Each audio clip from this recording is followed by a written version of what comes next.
Well, good morning, good afternoon, everybody. Welcome to the CELS lunchtime seminar. I'm really very pleased to welcome Dr. Or Brook from the University of Leeds. She is the Deputy Director of the Centre for Business Law and Practice and one of the rising stars in competition law academia. She's here today to speak about one of the most topical debates, which is the narrowness or breadth of the things that you can consider in a competition law authority. She's agreed to speak formally for around 20-25 minutes, and then is happy to take questions. Or over to you. Thank you. I mean, we are also quite a small group. So if you have any questions in the middle or anything you find more interesting also about the methodology or in general, feel free to stop me and we can see how the lecture goes. So thank you very much for the invitation. It's really lovely to be here.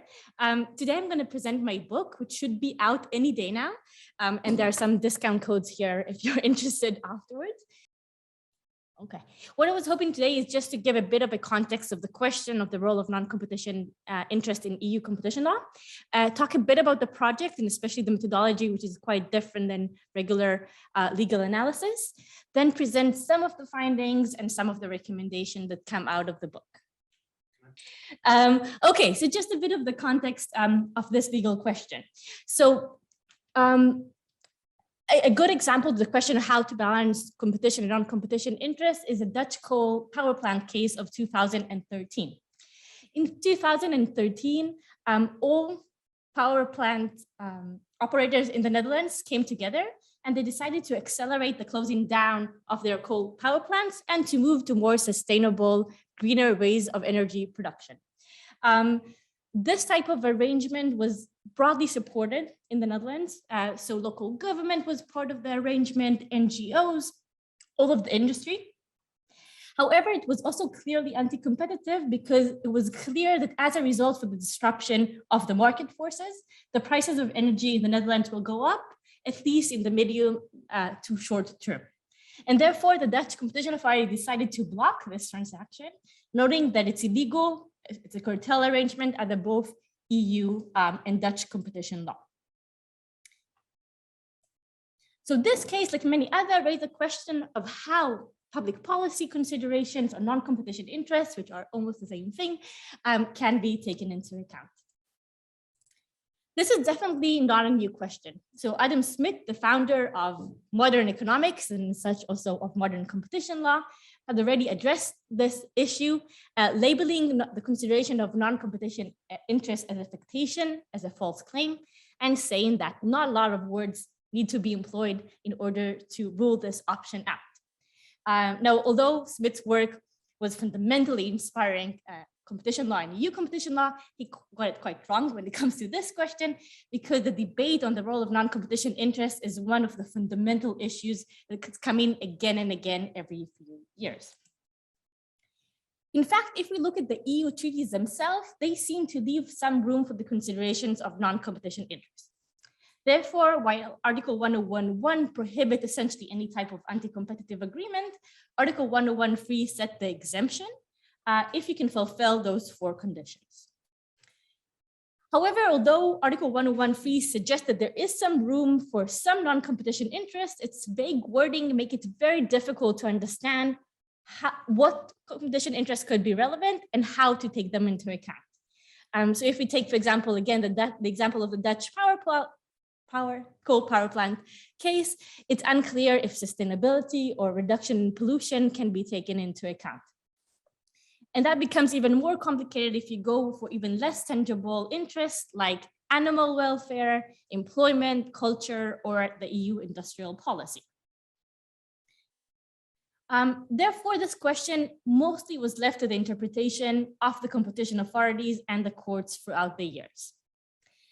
In the past, from the beginning of the enforcement of EU competition law in the 60s and up until quite recently, the Commission and European courts interpreted the provision of Article 101.3 quite broadly as leaving room for ample types of considerations of non-competition interests. In fact, all of the examples that I showed before, so sustainability, employment, culture, industrial policy, were all found as relevant interests that can and should be taken into account under Article 101(3).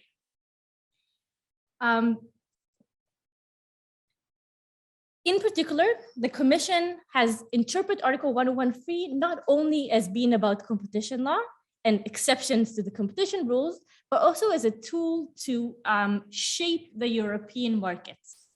And that was especially true from the 60s to the 70s, 80s, and 90s, as the European integration project has emerged, as markets started to open to competition for the process of liberalization, and the internal market became more and more integrated. Now, the possibility to take into account non-competition interests in Article 101(3) is not only a substantive question, but was also supported by the enforcement regime. So up until 2004, under the enforcement regime of Regulation 17, all anti-competitive agreements were notified to the Commission before they could have been implemented. The Commission could decide whether to approve or reject them, or more often, the Commission can engage in negotiation with the undertakings to try to change the conditions. So this allowed the Commission to examine the role of non-competition interest in agreements even before the agreements were implemented, and to try to reach a compromise with the undertakings. The debate over the role of non-competition interest was revived around the turn of the millennium as part of the reform or the modernization of EU competition law. Now, each one of the three pillars of the modernization has actually affected the possibility or room for considerations of non-competition interest under Article 101(3). Under the first pillar of modernization, the substantive one, or the more economic approach, EU competition law has shifted from a formalistic analysis to a more economic approach, a more effect-based approach, which focuses on consumer welfare. As part of this shift, the Commission has emphasized that Article 101(3) is intended to provide a legal framework for the economic assessment of restrictive practices, and not to allow the application of the competition rules to be set aside because of political considerations that were interpreted also as non-competition interests. But this change in the Commission position is also reflected to a more political or more practical concern, which involves the decentralization of the enforcement. So from 2004, Article 101(3) is not being only applied by the Commission, but also has a direct effect, meaning that also the national competition authorities can apply the article.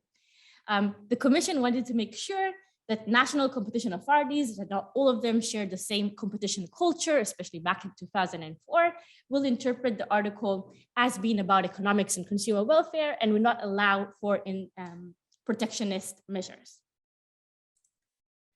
Finally, the third pillar of modernization, the procedural one, is the shift from a prior notification system to self-assessment. That means that undertakings now need to self-assess their conduct and to decide whether or not it can be exempted under Article 101(3). And the Commission only examines, and the national competition authorities only examine compatibility with Article 101(3) ex post. Because Article 101(3) finally had a direct effect, that means that it needs to be more clear and unequivocal, and there's less room for balancing because undertakings might get it wrong. Now, the combined effect of all those three pillars of modernization led many scholars, and that's probably a quite strong consensus, to conclude that the modernization of EU competition law has reduced the role of non-competition interest, if not completely eliminated that, especially when it comes to the enforcement of Article 101. In this book, I tried to produce empirical evidence to question this common view and actually say that the modernization of competition law resulted in an increase in the role of non-competition interest. So how do I come to this conclusion? Before I will present the findings, I'll just take a bit time to explain about the project. So going back to the coal power plant case, as you can imagine, blocking this type of transaction in the Netherlands has created a huge debate, a huge public outrage, which was perhaps bad politically. It was great for me personally, because it led the University of Amsterdam to finance and open a PhD position to examine the role of non-competition interest in EU competition law. So they opened the tender for a PhD position specifically for this topic. And you can imagine that because this topic was already debated and researched for such a long time, it was quite difficult to come up with a new perspective or a new way to examine this topic, especially since many people before me and very big names in the field too did already an excellent job to examine this question from a constitutional perspective, from a historical perspective, and so on. So what I did in my PhD project was to take a different approach, which is a more empirical one. I had three main research questions. One was empirical doctrinal, so to try to identify the rationale, method, and limits for the balancing of competition and non-competition interest and how that changed over the year. The second phase was assessment, so how did this process of evolution actually affected the objectives of the enforcement as they defined under Regulation 1/2003. And a normative element of trying to think what role should non-competition interests have and how they should be taken into account. In order to examine those three questions, I applied systematic content analysis, which is also known as coding, of all Article 101 TFEU public enforcement proceedings, which are defined very broad, not only as formal decisions, but also informal decision, press releases, mentioning in annual reports, so every information that we have about a case. Looking at appeal at those decisions and preliminary ruling applying Article 101 by the European Commission and EU courts from the 50s to 2017, which is a cutoff date, and how Article 101 and the national equivalent provisions were applied by 5 member states. The UK was one of them back then, but also France, Netherlands, Hungary, and Germany. I missed one. Now you can imagine that this was a pretty big endeavor. So we're talking about a database of over 3,100 cases that had to be coded. And based on systematic content analysis, this is the output of the coding, which took a year and a half of my PhD full-time just to code. So the output of the coding is just an Excel sheet where each row represents a case, so a decision, and every column represents a variable. A variable would be one element of the case. The coding book had defined 41 different variables. Some just relate to case identification, so which court, date, and so on, the name of the parties. Some variables were about the undertakings. Some were about the non-competition interest invoked in the case, so what type of non-competition interest, but also what its normative value, and it's enshrined in the EU treaties, is it a national interest? I looked at balancing tools under Article 101.1. So here you can think of things like the de minimis doctrine or the Wooters, ancillary restraints, and so on. The application of Article 101.3, and then other questions like the interaction between those balancing tools and free movement rights, Article 102, and also information about the outcome of the case. If you're interested, you have the coding book here. And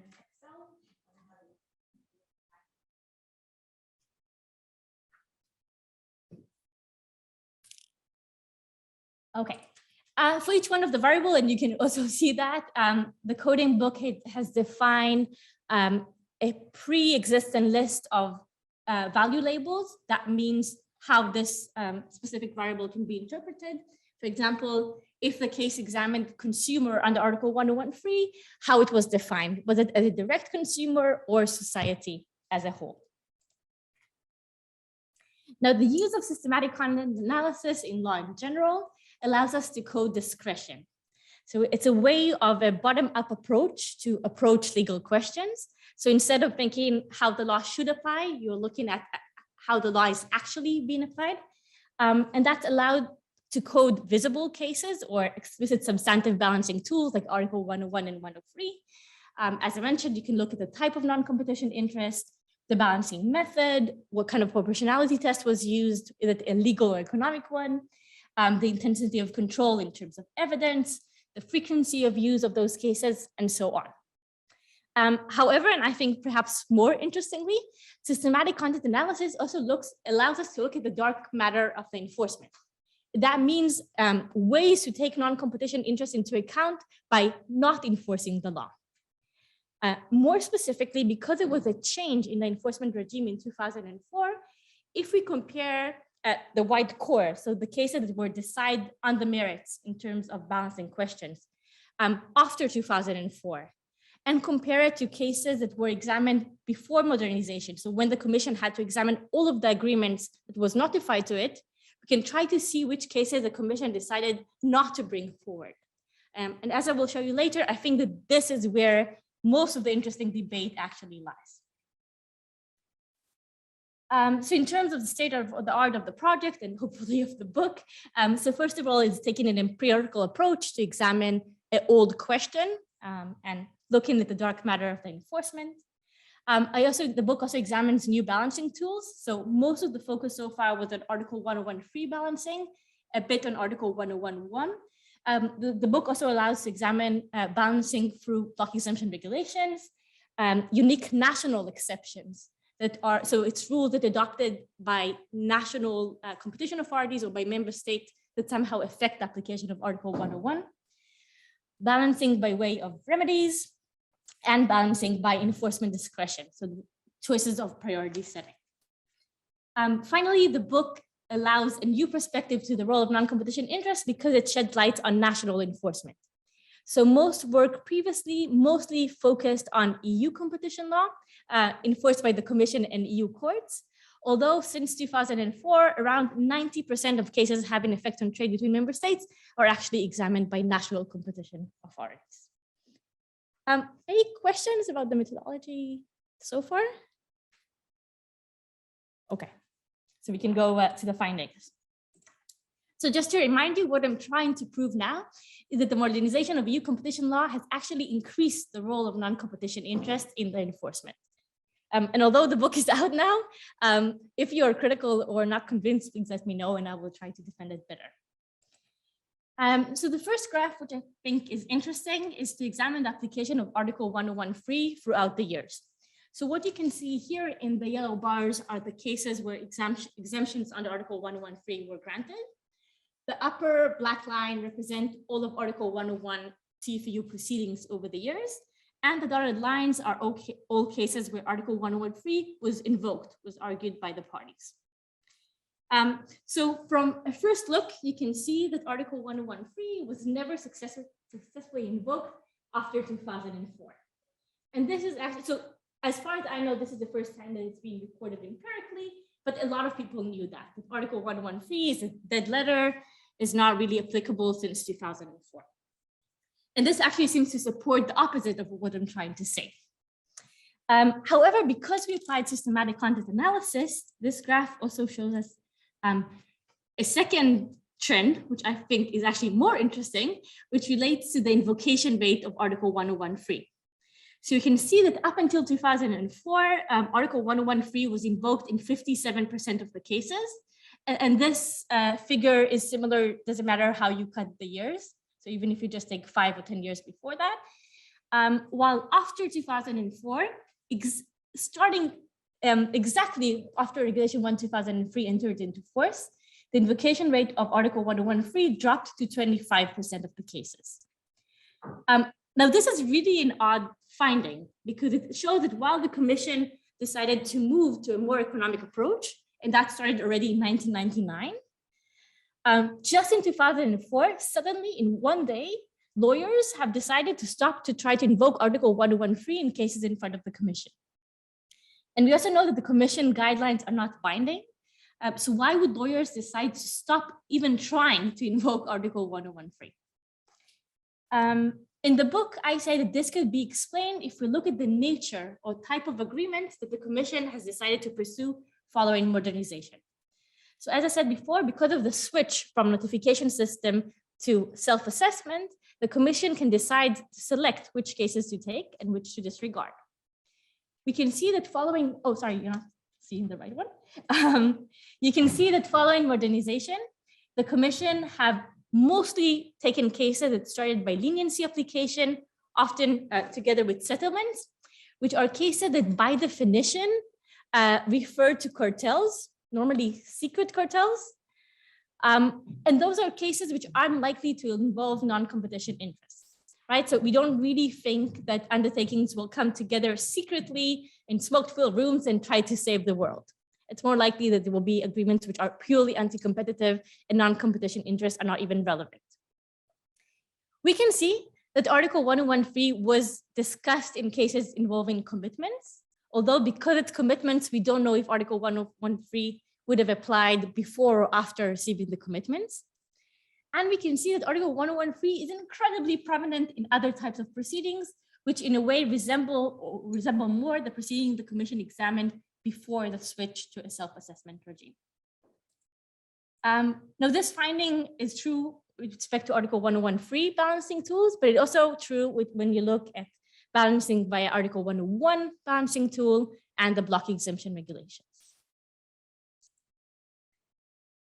The same is true if you focus down, if you look in at balancing that happens at a national level. So this graph shows you the invocation and acceptance rate of Article 101(3) by the Commission, UK, Hungary, France, Netherlands, and Germany. And you can see that in many cases, non-competition interests, which are not related to efficiencies, so public policy considerations, things like sustainability or employment, which are represented here in red, were not even examined in many of the member states. So the Commission have hardly examined those type of cases, and that's true also in the UK. In Hungary and France and the Netherlands, those non-competition interests were actually examined, were seen as relevant, even if in the end, sometimes they did not justify an exemption. And in Germany, and that's not really clear from this graph, but from a closer analysis, Article 101(3) was actually interpreted as a way to exempt agreement that enjoy support by by the government. So if the government endorses an anti-competitive agreement, it will be exempted under Article 101(3). So the book shows that Article 101(3) was interpreted in various different ways in the national level. And we can also see that in the end, while some Article 101(3) cases were examined and sometimes granted, in most cases, those questions were not actually examined in front of National Competition Authority, similar to the Commission. The final part of the book examines balancing of competition and non-competition interests via enforcement discretion. So this is the implicit procedural balancing tools or the dark matter of enforcement. Here you can see different elements that the book goes into. So to examine balancing via the detection strategy, so how we even identify non-competition interests. And I show that by relying on leniency and settlements and reactive policies, actually agreements that are likely to raise genuine non-competition interests do not even appear in front of the competition authorities. I look at target discretion, instrument discretion, and outcome discretion, which I will not have time to discuss all. But I want to give you one example, which is, for example, balancing by commitments. How am I doing with time? Can I have, yeah, okay. So this graph, for example, shows the type of sectors where commitments were accepted in the different national competition authorities. And even if you look, just have a quick look just at the colors, you can see that there are four main sectors. The bluish, which are liberalized and regulated markets, green, which are technology markets, and red, which are financial services. And only the gray areas are other types of sectors. So you can see that those others were prominent in Hungary, but that's it. Rest of the countries really focus on those three sectors.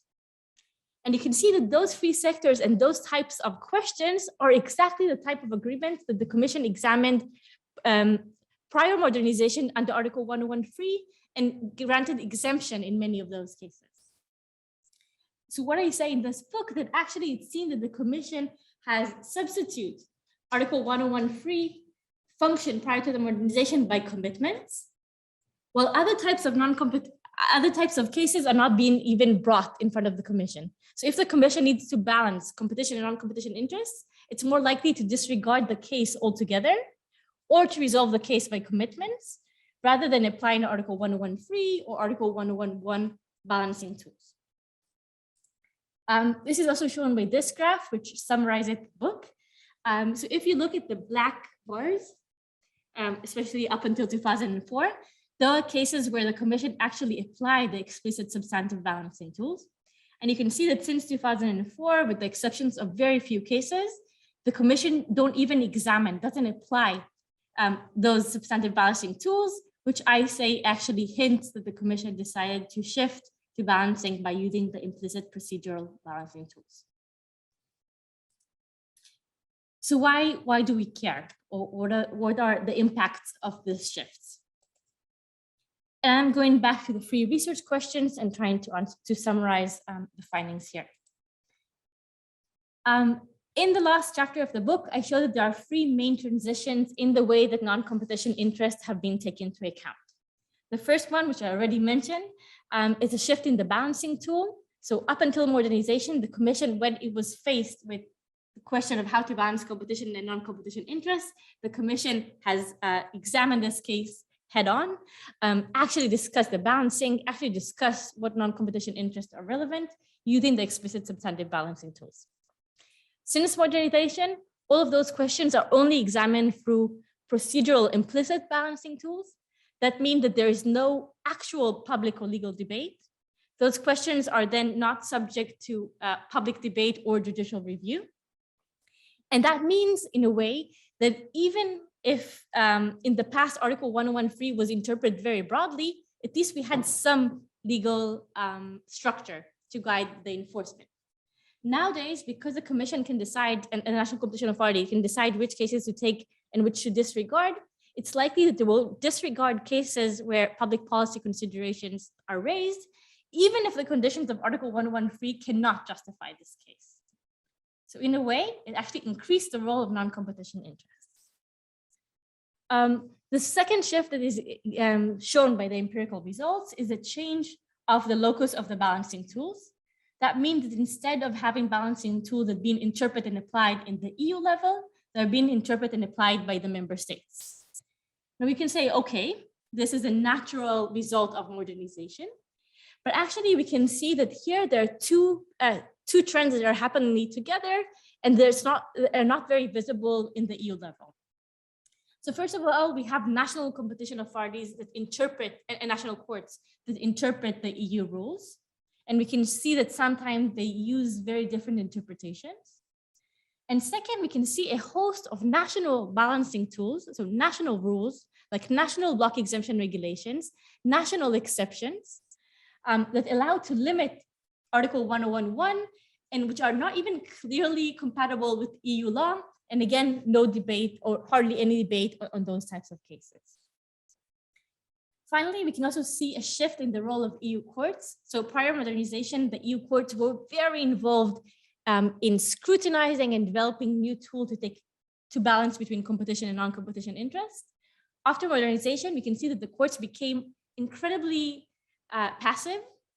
Even if the courts once in a while examine a case of balancing, use very vague and weird wording that does not really give us an answer on the role of non-competition interests, which allowed the Commission to continue and advocate the consumer welfare focused approach.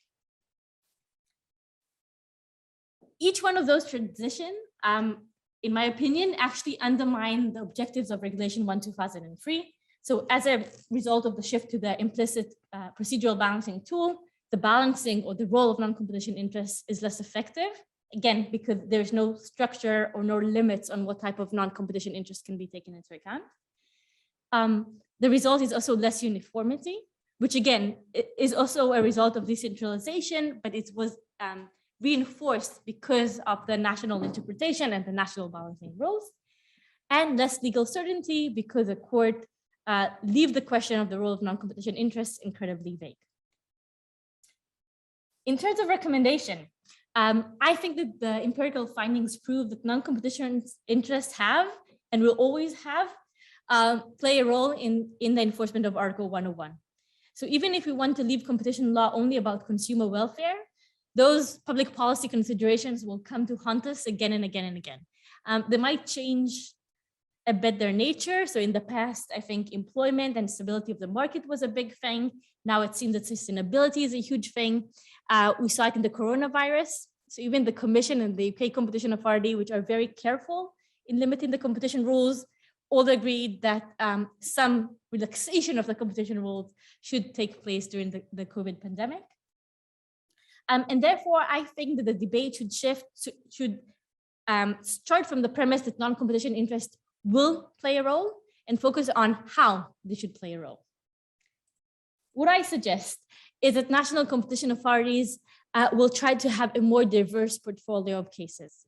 That means that while leniency in settlements are, and the fight against hardcore cartels is of course an important priority, it's still important that they will take cases which are maybe softer, involve also non-competition interest, and make their position clear. This means also that competition authorities should go back to the explicit substantive balancing tools. That means that if they are faced with a legal question on the role of non-competition interest, they should be brave, knowing that they will face public and judicial review, and actually apply Article 101(3). So to explain that, what are the type of benefits that can be taken into account, what is fair share, and so on. That means it will take a clear approach, subject to public and judicial review, and which also allowed the respect of Regulation 1/2003. As a last point, I think that if you are looking at the Commission's new draft guidelines for horizontal practices and vertical practices, it does not seem that the Commission is going in this direction. So the vertical guidelines, for example, have returned back to the situation before 2010 and have a whole chapter about sustainability agreements. But once again, the guidelines don't tell us much. So they introduce, I've been doing it for a few years and I have no idea on how to apply the guidelines to a specific agreement. It could really be interpreted both ways. The guideline introduced something new, which is a soft safe haven. Doesn't explain what it means, but I assume that it means that there's a presumption that the agreement is anti-competitive, meaning that those agreements, again, go back to enforcement discretion and probably will not be enforced. Again, we would not know what type of agreements are seen as acceptable by the Commission. So I'll pause here. I mean, there's many more findings. There are around 50 graphs in the book, which I hope will be of interest not only to the question of non-competition interest, but also just about the success of the application of Regulation 1/2003 and enforcement of competition law following modernization. Thank you very much.